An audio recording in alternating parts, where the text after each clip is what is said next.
In this video, I'm going to teach you how to connect two floors in Subnautica. It's a very easy process, so make sure to follow along. In this video, I'm going to showcase the easiest method for you to connect two distinct floors in Subnautica in your base.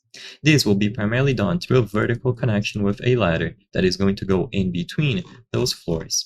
So all that you have to do is build a vertical connection like this. So you will have your base plate at the bottom, and then you will build this vertical connector. The vertical connector is going to go on top, and it's going to allow you to build another base on top of it. So put this above or below any pre-existing connection that you have, and it's going to look something like this. Then, like I said before, you can build another one on top. So the vertical connector is going to connect them both together through this tube. Then, if you go inside of the construction, you can use something like a ladder, and by lining it up properly, you will see this. So the vertical connector is going to have a ladder inside.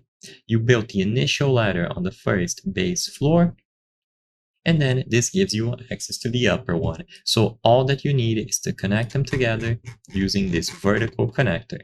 There are other types of connectors, and you can mix and match how you want to connect those floors. You can put multiple vertical connectors in a row. You can have only one to space them out. You can even actually skip the vertical connector altogether, as long as you have both of the horizontal bases like this, squished up against each other. Either way, you just need to have a connector and then a ladder so you can climb up and down between these floors. So I hope I was able to help you. If this video helped you, consider subscribing. As you can see, according to our channel metrics, 83% of the people watching our videos are not subscribed. By subscribing, you can help us make higher quality videos. Thank you for watching, and I'll see you on the next one.